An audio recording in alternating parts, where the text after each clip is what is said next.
Chapter 7. The Pointing of Duty.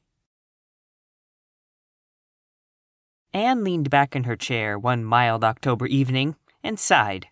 She was sitting at a table covered with textbooks and exercises, but the closely written sheets of paper before her had no apparent connection with studies or schoolwork. "What is the matter?" asked Gilbert, who had arrived at the open kitchen door just in time to hear the sigh. Anne colored and thrust her writing out of sight under some school compositions. "Nothing very dreadful. I was just trying to write out some of my thoughts, as Professor Hamilton advised me, but I couldn't get them to please me. They seem so still and foolish directly they're written down on white paper with black ink. Fancies are like shadows. You can't cage them. They're such wayward, dancing things. But perhaps I'll learn the secret someday if I keep on trying. I haven't had a great many spare moments, you know. By the time I finish correcting school exercises and compositions, I don't always feel like writing any of my own." "You're getting on splendidly in school, Anne. All the children like you," said Gilbert, sitting down on the stone step. "No, not all. Anthony Pye doesn't and won't like me. What is worse, he doesn't respect me. No, he doesn't. He simply holds me in contempt, and I don't mind confessing to you that it worries me miserably. It isn't that he is so very bad. He is only rather mischievous, but no worse than some of the others. He seldom disobeys me, but he obeys with a scornful air of toleration, as if it wasn't worthwhile disputing the point, or he would, and it has a bad effect on the others. I've tried every way to win him, but I'm beginning to fear I never shall. I want to, for he's rather a cute little lad, if he is a Pye, and I could like him if he'd let me." "Probably it's merely the effect of what he hears at home." "Not altogether. Anthony is an independent little chap, and he makes up his own mind about things. He has always gone to men before, and he says girl teachers are no good. Well, we'll see what patience and kindness will do. I like overcoming difficulties, and teaching is really very interesting work. Paul Irving makes up for all that is lacking in the others. That child is a perfect darling, Gilbert, and a genius into the bargain. I'm persuaded the world will hear of him someday," concluded Anne, in a tone of conviction. "I like teaching, too," said Gilbert. "It's good training, for one thing. Why, Anne, I've learned more in the weeks I've been teaching the young ideas of White Sands than I learned in all the years I went to school myself. We all seem to be getting on pretty well. The Newbridge people like Jane, I hear, and I think White Sands is tolerably satisfied with your humble servant. All except Mr. Andrew Spencer. I met Mrs. Peter Blewett on my way home last night, and she told me she thought it her duty to inform me that Mr. Spencer didn't approve of my methods." "Have you ever noticed," asked Anne reflectively, "that when people say it is their duty to tell you a certain thing, you may prepare for something disagreeable? Why is it that they never seem to think it a duty to tell you the pleasant things they hear about you? Mrs. H.B. Donnell called at the school again yesterday, and she told me she thought it her duty to inform me that Mrs. Harmon Andrew didn't approve of my reading fairy tales to the children, and that Mr. Rogerson thought Prillie wasn't coming on fast enough in arithmetic. If Prillie could spend less time making eyes at the boys over her slate, she might do better. I feel quite sure that Jack Gillis works her class sums for her, though I've never been able to catch him red-handed." "Have you succeeded in reconciling Mrs. Donnell's hopeful son to his saintly name?" "Yes," laughed Anne, "but it was really a difficult task. At first, when I called him St. Clair, he would not take the least notice until I'd spoken 2 or 3 times, and then, when the other boys nudged him, he would look up with such an aggrieved air, as if I'd called him John or Charlie, and he couldn't be expected to know I meant him.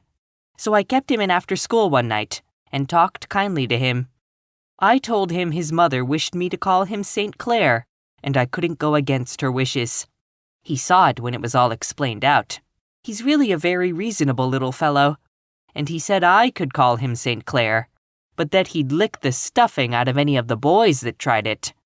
Of course, I had to rebuke him again for using such shocking language. Since then, I call him St. Clair, and the boys call him Jake, and all goes smoothly. He informs me that he means to be a carpenter, but Mrs. Donnell says I am to make a college professor out of him. The mention of college gave a new direction to Gilbert's thoughts, and they talked for a time of their plans and wishes, gravely, earnestly, hopefully, as youth loves to talk, while the future is yet an untrodden path full of wonderful possibilities. Gilbert had finally made up his mind that he was going to be a doctor. "It's a splendid profession," he said enthusiastically. "A fellow has to fight something all through life. Didn't somebody once define man as a fighting animal? And I want to fight disease, and pain, and ignorance, which are all members one of another. I want to do my share of honest, real work in the world, Anne. Add a little to the sum of human knowledge that all the good men have been accumulating since it began. The folks who lived before me have done so much for me that I want to show my gratitude by doing something for the folks who will live after me. It seems to me that is the only way a fellow can get square with his obligations to the race." "I'd like to add some beauty to life," said Anne dreamily. "I don't exactly want to make people know more, though I know that is the noblest ambition. But I'd love to make them have a pleasanter time because of me, to have some little joy or happy thought that would never have existed if I hadn't been born." "I think you're fulfilling that ambition every day," said Gilbert, admiringly. And he was right. Anne was one of the children of light by birthright. After she had passed through a life with a smile, or a word thrown across it like a gleam of sunshine, the owner of that life saw it, for the time being at least, as hopeful and lovely and of good report. Finally, Gilbert rose regretfully. "Well, I must run up to McPherson's. Moody Spurgeon came home from Queens today for Sunday, and he was to bring me out a book Professor Boyd is lending me." "And I must get Marilla's tea. She went to see Mrs. Keith this evening, and she will soon be back." Anne had tea ready when Marilla came home. The fire was crackling cheerily. A vase of frost-bleached ferns and ruby-red maple leaves adorned the table, and delectable odors of ham and toast pervaded the air. But Marilla sank into her chair with a deep sigh. "Are your eyes troubling you? Does your head ache?" queried Anne anxiously. "No, I'm only tired and worried. It's about Mary and those children. Mary is worse. She can't last much longer. And as for the twins, I don't know what is to become of them." "Hasn't their uncle been heard from?" "Yes, Mary had a letter from him. He's working in a lumber camp and shacking it, whatever that means. Anyway, he says he can't possibly take the children till the spring. He expects to be married then, and will have a home to take them to. But she says she must get some of the neighbors to keep them for the winter. She says she can't bear to ask any of them. Mary never got on any too well with the East Grafton people, and that's a fact. And the long and short of it is, Anne, that I'm sure Mary wants me to take those children. She didn't say so, but she looked it." "Oh!" Anne clasped her hands, all athrill with excitement. "And of course you will, Marilla, won't you?" "I haven't made up my mind," said Marilla rather tartly. "I don't rush into things in your headlong way, Anne. Third cousinship is a pretty slim claim. And it will be a fearful responsibility to have 2 children of 6 years to look after. Twins, at that." Marilla had an idea that twins were just twice as bad as single children. "Twins are very interesting, at least one pair of them," said Anne. "It's only when there are 2 or 3 pairs that it gets monotonous.